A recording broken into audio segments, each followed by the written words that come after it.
To be are not to be, by Vonnegut. Everything was perfectly swell. There were no prisons, no slums, no insane asylums, no cripples, no poverty, no wars. All diseases were conquered, so was old age. Death, barring accidents, was an adventure for volunteers. The population of the United States was stabilized at 40 million souls. One bright morning in the Chicago lying in hospital, a man named Edward K. Whaling, Jr. waited for his wife to give birth. He was the only man waiting. Not many people were born a day anymore. Whaling was 56, a mere stripling in a population whose average age was 129. X-rays had revealed that his wife was going to have triplets. The children would be his first. Young Whaling was hunched in his chair, his head in his hand. He was so rumpled, so still and colorless as to be virtually invisible. His camouflage was perfect, since the waiting room had a disorderly and demoralized air, too. Chairs and ashtrays had been moved away from the walls. The floor was paved with spattered dropcloths. The room was being redecorated. It was being redecorated as a memorial to a man who had volunteered to die. A sardonic old man, about 200 years old, sat on a stepladder, painting a mural he did not like. Back in the days when people aged visibly, his age would have been guessed at 35 or so. Aging had touched him that much before the cure for aging was found. The mural he was working on depicted a very neat garden. Men and women in white, doctors and nurses, turned the soil, planted seedlings, sprayed bugs, spread fertilizer. Men and women in purple uniforms pulled up weeds, cut down plants that were old and sickly, raked leaves, carried refuse to trash burners. Never, not even in medieval Holland, nor old Japan had a garden been more formal, been better tended. Every plant had all the loam, light, water, air and nourishment it could use. A hospital orderly came down the corridor, singing under his breath a popular song. "If you don't like my kisses, honey, here's what I will do. I'll go see a girl in purple. Kiss this sad world toodle-oo. If you don't want my lovin'. Why should I take up all this space? I'll get off this old planet. Let some sweet baby have my place." The orderly looked in at the mural and the muralist. "Looks so real," he said. "I can practically imagine I'm standing in the middle of it." "What makes you think you're not in it?" said the painter. He gave a satiric smile. "It's called the happy garden of life, you know." "That's good of Dr. Hitz," said the orderly. He was referring to one of the male figures in white, whose head was a portrait of Dr. Benjamin Hitz, the hospital's chief obstetrician. Hitz was a blindingly handsome man. "A lot of faces still to fill in," said the orderly. He meant that the faces of many of the figures in the mural were still blank. All blanks were to be filled with portraits of important people on either the hospital staff or from the Chicago office of the Federal Bureau of Termination. "Must be nice to be able to make pictures that look like something," said the orderly. The painter's face curdled with scorn. "You think I'm proud of this daub," he said. "You think this is my idea of what life really looks like." "What's your idea of what life looks like?" said the orderly. The painter gestured at a foul dropcloth. "There's a good picture of it," he said. "Frame that, and you'll have a picture a damn sight more honest than this one." "You're a gloomy old duck, aren't you?" said the orderly. "Is that a crime?" said the painter. The orderly shrugged. "If you don't like it here, Grandpa," he said, and he finished the thought with the trick telephone number that people who didn't want to live anymore were supposed to call. The 0 in the telephone number he pronounced not. The number was 2B or not 2B. It was the telephone number of an institution whose fanciful sobriquets included Automat Birdland Cannery Catbox Delauser Easy Go Goodbye, Mother Happy Hooligan Kiss Me Quick Lucky Pier Sheepdip Whirring Blender Weep, No More, and Why Worry. To be or not to be was the telephone number of the municipal gas chambers of the Federal Bureau of Termination. The painter thumbed his nose at the orderly. "When I decide it's time to go," he said, "it won't be at the Sheepdip." "A do-it-yourselfer, said the orderly. "Messy business, Grandpa. Why don't you have a little consideration for the people who have to clean up after you?" The painter expressed with an obscenity his lack of concern for the tribulations of his survivors.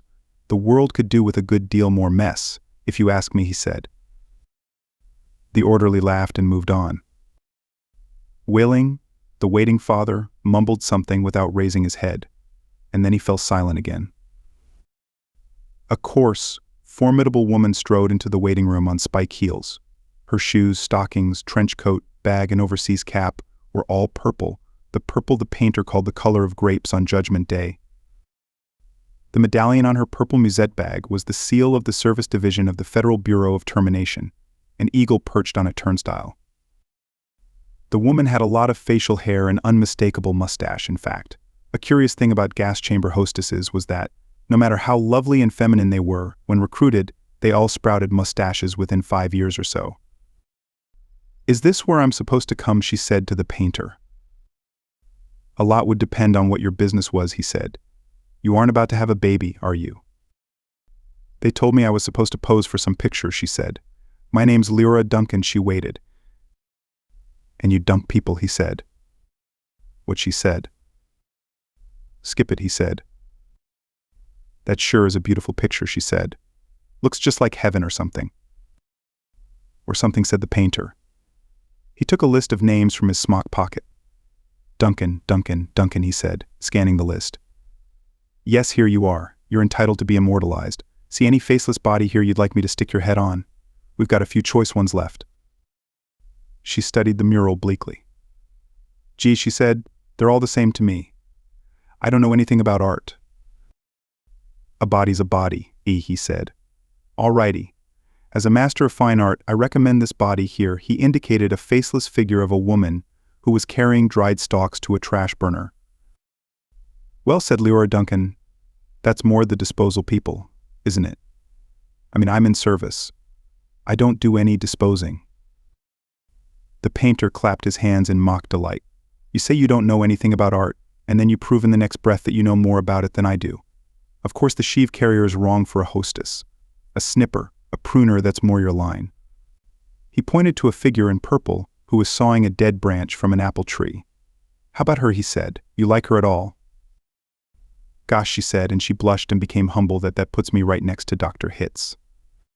"That upsets you," he said. "Good gravy, no," she said. It's just such an honor." "Ah, you admire him," he said. "Who doesn't admire him?" she said, worshipping the portrait of Hitz. It was the portrait of a tanned, white-haired, omnipotent Zeus, 240 years old. "Who doesn't admire him?" she said again. "He was responsible for setting up the very first gas chamber in Chicago." "Nothing would please me more," said the painter, "than to put you next to him for all time. Sawing off a limb that strikes you as appropriate." "That is kind of like what I do," she said. She was demure about what she did. What she did was make people comfortable while she killed them. And while Lyra Duncan was posing for her portrait, into the waiting room bounded Dr. Hitz himself. He was 7 feet tall, and he boomed with importance, accomplishments, and the joy of living. "Well, Miss Duncan," he said, and he made a joke. "What are you doing here?" he said. "This isn't where the people leave. This is where they come in." "We're going to be in the same picture together," she said shyly. "Good," said Dr. Hitz heartily. "And say, isn't that some picture?"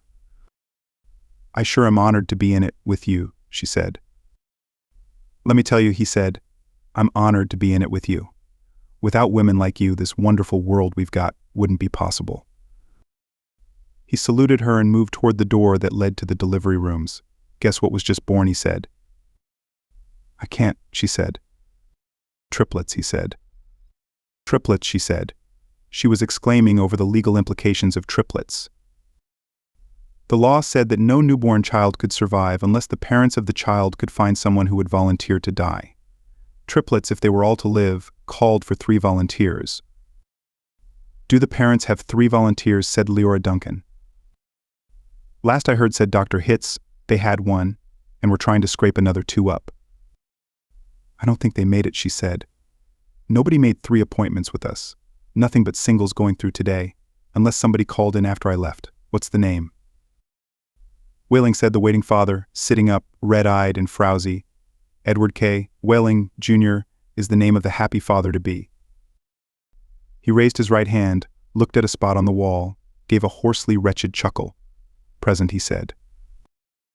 Oh, Mr. Whaling, said Dr. Hitz, I didn't see you. The invisible man said, Whaling. They just phoned me that your triplets have been born, said Dr. Hitz. They're all fine, and so is the mother. I'm on my way in to see them now. Hooray, said Whaling emptily. You don't sound very happy, said Dr. Hitz. What man in my shoes wouldn't be happy, said Whaling. He gestured with his hands to symbolize carefree simplicity. All I have to do is pick out which one of the triplets is going to live, then deliver my maternal grandfather to the happy hooligan, and come back here with a receipt. Dr. Hitz became rather severe with Whaling, towered over him. You don't believe in population control, Mr. Whaling, he said. I think it's perfectly keen, said Whaling tautly. Would you like to go back to the good old days when the population of the Earth was 20 billion about to become 40 billion, then 80 billion, then 160 billion? Do you know what a druplet is, Mr. Whaling? Said Hitz. Nope, said Whaling sulkily. A druplet, Mr. Whaling, is one of the little knobs, one of the little pulpy grains of a blackberry, said Dr. Hitz. Without population control, human beings would now be packed on this surface of this old planet like druplets on a blackberry. Think of it. Whaling continued to stare at the same spot on the wall. In the year 2000, said Dr. Hitz, before scientists stepped in and laid down the law, there wasn't even enough drinking water to go around, and nothing to eat but seaweed, and still people insisted on their right to reproduce like jackrabbits, and their right, if possible, to live forever. I want those kids, said Whaling quietly. I want all three of them. Of course you do, said Dr. Hitz. That's only human. I don't want my grandfather to die, either, said Whaling. Nobody's really happy about taking a close relative to the cat box, said Dr. Hitz gently, sympathetically. I wish people wouldn't call it that, said Laura Duncan. What, said Dr. Hitz? I wish people wouldn't call it the cat box and things like that, she said. It gives people the wrong impression. You're absolutely right, said Dr. Hitz. Forgive me, he corrected himself, gave the municipal gas chambers their official title, a title no one ever used in conversation. I should have said, Ethical Suicide Studios, he said. That sounds so much better, said Lyra Duncan. This child of yours, whichever one you decide to keep, Mr. Whaling, said Dr. Hitz. He or she is going to live on a happy, roomy, clean, rich planet, thanks to population control. In a garden like that mural there. He shook his head. 2 centuries ago, when I was a young man, it was a hell that nobody thought could last another 20 years. Now centuries of peace and plenty stretch before us as far as the imagination cares to travel. He smiled luminously. The smile faded as he saw that Whaling had just drawn a revolver. Whaling shot Dr. Hitz dead. There's room for one, a great big one, he said. And then he shot Leora Duncan. It's only death, he said to her as she fell. There, room for 2. And then he shot himself, making room for all 3 of his children. Nobody came running. Nobody, seemingly, heard the shots. The painter sat on the top of his stepladder, looking down reflectively on the sorry scene. The painter pondered the mournful puzzle of life, demanding to be born and, once born, demanding to be fruitful, to multiply and to live as long as possible, to do all that on a very small planet that would have to last forever. All the answers that the painter could think of were grim, even grimmer, surely, than a cat box, a happy hooligan, and easy go. He thought of war. He thought of plague. He thought of starvation. He knew that he would never paint again. He let his paintbrush fall to the drop cloths below. And then he decided he had had about enough of life in the happy garden of life, too, and he came slowly down from the ladder. He took Whaling's pistol, really intending to shoot himself. But he didn't have the nerve. And then he saw the telephone booth in the corner of the room. He went to it, dialed the well-remembered number 2BR02B. Federal Bureau of Termination, said the very warm voice of a hostess. How soon could I get an appointment, he asked, speaking very carefully. We could probably fit you in late this afternoon, sir, she said. It might even be earlier if we get a cancellation. All right, said the painter, fit me in, if you please, and he gave her his name, spelling it out. Thank you, sir, said the hostess. Your city thanks you, your country thanks you, your planet thanks you. but the deepest thanks of all is from future generations. The end. Best audiobooks for free. Hopes that you have enjoyed this production of To Be or Not To Be by Kurt Vonnegut. Please subscribe to our channel on YouTube and Rumble, as your subscription is the support we need to create more great free content.